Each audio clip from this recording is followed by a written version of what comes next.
Hello students, मी Nanda. Global online मराठीमध्ये आपले स्वागत आहे. आजच्या सेशनमध्ये आपण महाराष्ट्र सीईटी जी की LLB कोर्स 3 इयर्स आणि 5 इयर्ससाठी घेतली जाते, ज्याला आपण लॉ सीईटी म्हणतो, त्याचा स्टडी आपण करणार आहोत. त्याच्यामध्ये आपण लिगल ॲप्टिट्यूड पाहणार आहोत. जे कोणी स्टुडंट्स 2024 मध्ये येणाऱ्या महाराष्ट्र लॉ सीईटीसाठी प्रिपेअर करत आहेत त्यांच्यासाठी हे लेक्चर खूप युजफुल असणार आहे.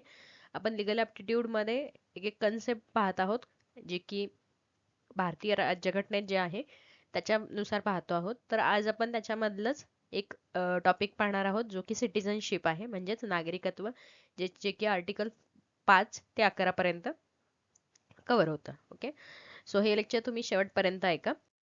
लेक्चरला सुरुवात करण्याआधी महाराष्ट्र लॉ सीईटी एक्झाम जे की 2024 मध्ये होणार आहे, त्याचा कम्प्लीट कोर्स ग्लोबल ऑनलाईन मराठीने आपल्याला अवेलेबल केला आहे, जो की 5 इयर्स आणि 3 इयर्स अशा दोन्ही कोर्ससाठी अवेलेबल असणार आहे. त्याच्यामध्ये तुम्हाला फुल सिलेबस व्हिडिओ लेक्चर्स मिळणार आहेत.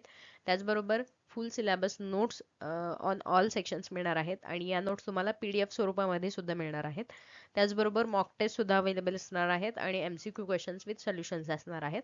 आणि मॉक टेस्ट आणि MCQजमुळे तुम्हाला जे काही ॲक्च्युअल एक्झाम द्यायची आहे त्याची एक प्रॅक्टिसही होऊन जाईल आणि तुम्हाला ती एक्झाम इझिली क्लिअर होऊन जाईल. तर या नंबरवरती तुम्ही कॉन्टॅक्ट करू शकता या कोर्सला जॉईन करण्यासाठी. त्याचबरोबर तुम्ही ग्लोबल ऑनलाईन ॲपसुद्धा डाउनलोड करू शकता प्ले स्टोअरवर जाऊन, आणि तिथे सुद्धा जाऊन तुम्ही हा कोर्स परचेस करू शकता. तर कसा परचेस करता येऊ शकतो, तर ग्लोबल ऑनलाईन ॲपवरती तुम्ही डाउनलोड केल्यानंतर तुम्हाला स्टोअर हा ऑप्शन दिसेल. या स्टोअर ऑप्शनवरती गेल्यानंतर तुम्हाला माय कोर्सेसमध्ये सर्च बार दिसेल. तिथे सर्च बारमध्ये CET ऑप्शन टाकल्यानंतर तुम्हाला हे दोन्ही कोर्सेस दिसून जातील, जे की 5 इयर्स कोर्ससाठी आणि 3 इयर्स कोर्स असे दोन्ही अवेलेबल असणार आहेत. आणि याची फक्त तुम्हाला जी फी असेल ती फक्त आणि फक्त 2400 रुपये असणार आहे. सो खूप रिझनेबल रेट आहे, असा काही जास्ती नाही आहे. आणि ही तुम्हाला फी जी काय आहे ती पूर्ण कोर्ससाठी लागू असणार आहे. याच्यामध्ये तुम्हाला काय कंटेंट मिळू शकतो, तर त्याच्यामध्ये 5 इयर्स कोर्समध्ये तुम्ही बघू शकता लॉजिकल अनालिटिकल रिझनिंग आहे, इंग्लिश आहे, त्याचबरोबर MCQ नोट्स आहेत, त्याचबरोबर इंग्लिश मॉक टेस्ट सुद्धा आहेत. त्याच पद्धतीनं 3 इयर्स सुद्धा तुम्हाला आहे, general knowledge with current affairs आहेत, इंग्लिश लेक्चर्स आहेत, अदर सुद्धा जे काही सेक्शन्स आहेत तेवढे सगळे सेक्शन्स तुमचे या कोर्समध्ये कव्हर केले जाणार आहेत. ओके, सो हे तुम्हाला क्लिअर झालं असेल. आपण वेळ न घालवता लेक्चरला सुरुवात करूया. तर सिटिझनशिप किंवा नागरिकत्व काय आहे, तर पहिला ही कन्सेप्ट समजून घेऊया की त्याच्यामध्ये सिटिझनशिपमध्ये दोन सिटिझनशिप असतात, म्हणजेच नागरिकत्व असतं. एक सिंगल नागरिकत्व, एकल नागरिकत्व किंवा दुहेरी नागरिकत्व. एकल नागरिकत्व म्हणजेच काय, की एका देशामध्ये राहणाऱ्या प्रत्येक नागरिकाला एकच नागरिकत्व असतं. जसं आपण इंडियन म्हणून आहोत, ओके, भारतीय म्हणून आहोत, इंडियन म्हणून आहोत, ओके. आणि दुहेरी नागरिकत्व म्हणजे काय, की दुहेरी नागरिकत्व हे राज्याला वेगळं असतं, स्टेट मधलं वेगळं असतं आणि सेंट्रल वेगळं असतं. ओके, जसं की अमेरिकामध्ये 2 नागरिकत्व आहेत, सेंट्रल वेगळं आहे आणि स्टेट वेगळं आहे. असं दुहेरी नागरिकत्व येतं. ओके, आता नागरिकत्व म्हणजे काय, की आपण भारतातील नागरिकत्वाविषयी जाणून घेऊया, की सार्वभौम राज्याच्या कायदेशीर सदस्य किंवा राष्ट्राशी संबंधित म्हणून कायद्यानुसार मान्यताप्राप्त व्यक्तीची स्थिती म्हणजे नागरिकत्व. नागरिकत्व म्हणजे काय आहे, की कायद्यानुसार मान्यता प्राप्त व्यक्ती म्हणजेच काय, की आपण राज्यघटना कोणाला समर्पित केली आहे, हे ज्यावेळी आपण प्रस्तावना बघितली त्याच वेळी बघितली आहे की नागरिकाला केलेली आहे. म्हणजे नागरिक जे राहत आहेत देशामध्ये त्यांच्यासाठी आपण जी काय राज्यघटना आहे ती समर्पित केलेली आहे. पण मग भारताचे नागरिक म्हणजे कोण असेल, तर हे जे काय कायदेशीर सदस्यत्व किंवा मग राष्ट्राशी संबंधित म्हणून कायद्यानुसार जी मान्यता प्राप्त आहे त्यालाच आपण नागरिकत्व म्हणतो. म्हणजे एखादा माणूस हा त्या देशाचा नागरिक आहे की नाही आहे ही मान्यता मिळणं गरजेचं आहे, म्हणजे त्या देशाचा कायदेशीर सदस्य असणं गरजेचं आहे. आणि त्याच्यानुसार मग त्याला जे लॉनुसार जे राईट्स आणि ड्युटीज असतात ते दिले जातात. ओके, त्यामुळे हे नागरिकत्व देणं गरजेचं आहे. त्याचमध्ये भारतात राज्यघटनेत कलम 5 ते 11 नागरिकत्वाच्या संकल्पनेशी संबंधित आहेत. आणि नागरिकत्व या शब्दामध्ये कोणत्याही राज्याच्या पूर्ण सदस्यत्वाचा आनंद घेणं समाविष्ट आहे, ज्यामध्ये नागरिकाला नागरी आणि राजकीय अधिकार आहेत. त्याचबरोबर की पूर्ण सदस्यत्वाचा आनंद घेणे आणि समाविष्ट आहे, ज्यामध्ये नागरिकांना नागरी आणि राजकीय अधिकार म्हणजेच जे नागरी अधिकार आहेत ते सुद्धा, त्याचबरोबर जे राजकीय अधिकार आहेत ते सुद्धा तुम्हाला अवेलेबल होतात ज्यावेळी तुम्ही त्या देशाचे नागरिक होता. ओके. तर सिटिझनशिप कमेन्समेंटच्या आधी म्हणजेच कमेन्समेंटच्या वेळी म्हणजेच काय की संविधान ज्यावेळी प्रारंभ झालं त्यावेळेचे नागरिकत्व काय होतं हे अनुच्छेद 5 मध्ये दिलेले आहे. आता संविधानाच्या प्रारंभाच्या वेळी असं का म्हटलेलं आहे, कारण आपण संविधान 1950 ला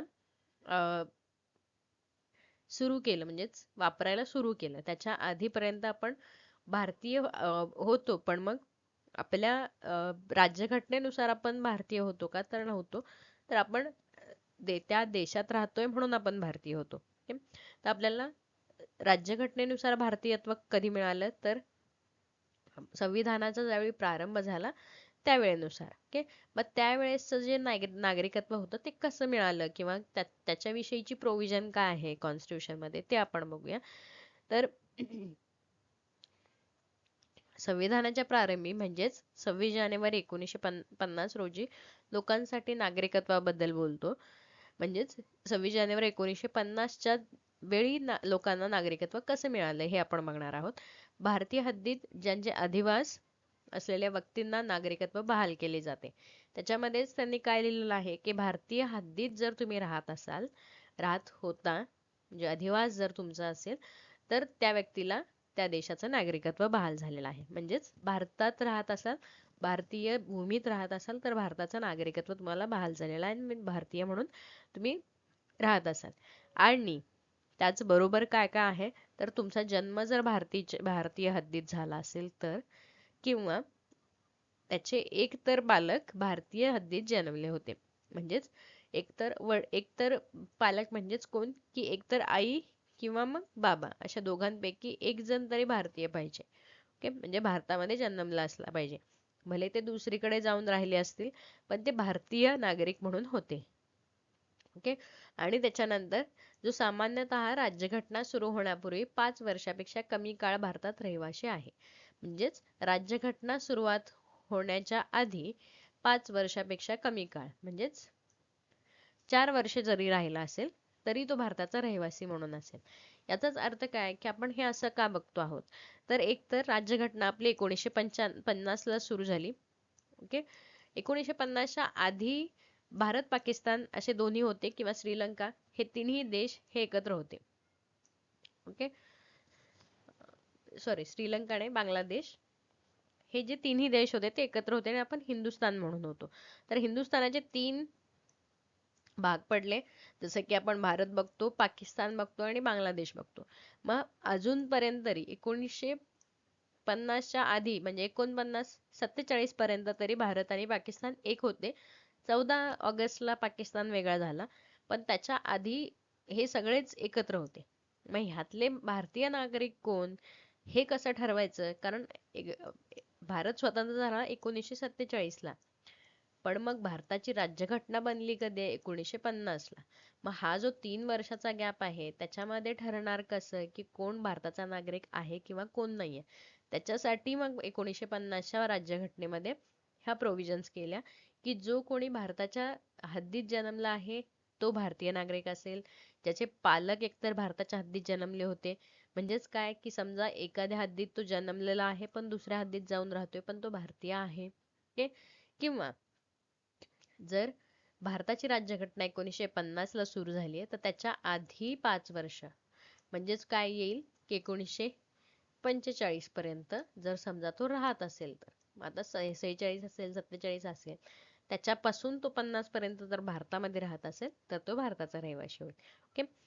इतकी सोपी कन्सेप्ट आहे, तुम्ही फक्त जमलिंग करून घेऊ नका. भारताचा नागरिक कोण आहे हे 1950 चा प्रारंभ ज्यावेळी झाला संविधानाचा, त्यावेळेस जे काय कन्सेप्ट आहे ते अनुच्छेद 5 मध्ये आपल्याला सांगितले आहे. ओके. नेक्स्ट आहे आर्टिकल 6. ओके.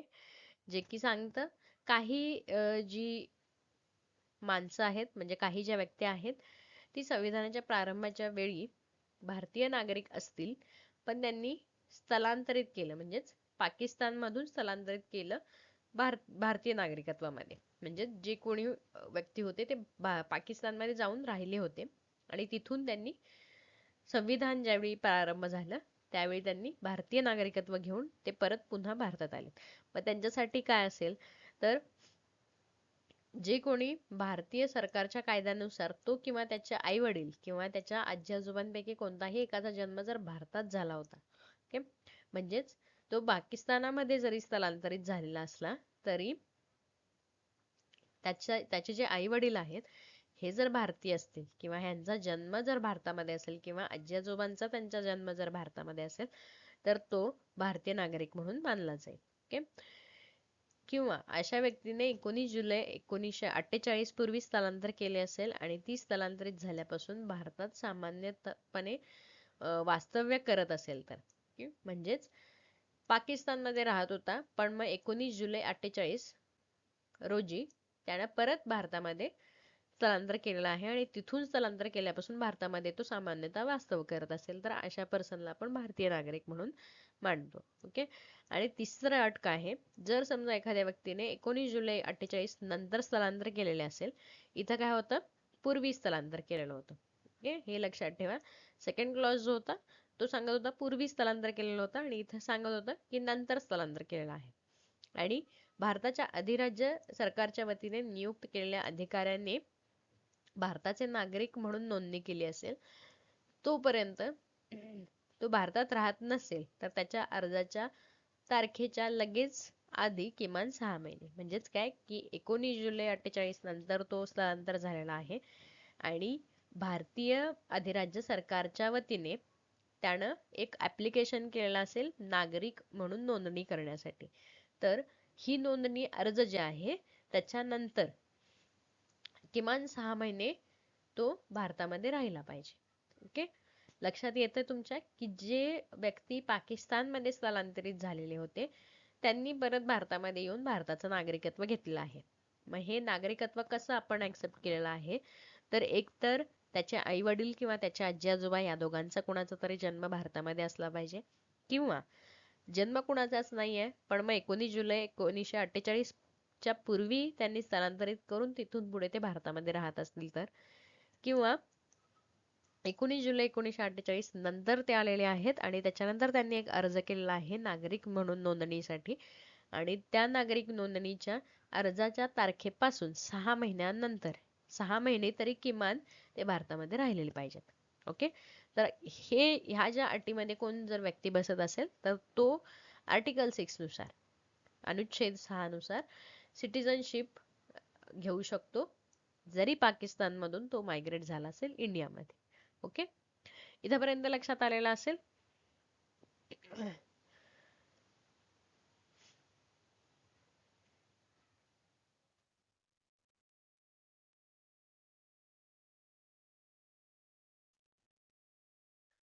तर याच्या पुढचं जे नेक्स्ट आर्टिकल आहे ते आपण नेक्स्ट लेक्चर मध्ये पाहूया. आजच्या पुरतं आपण एवढंच पाहूया, पण नेक्स्ट आर्टिकल नेक्स्ट व्हिडिओ मध्ये. Okay, thank you.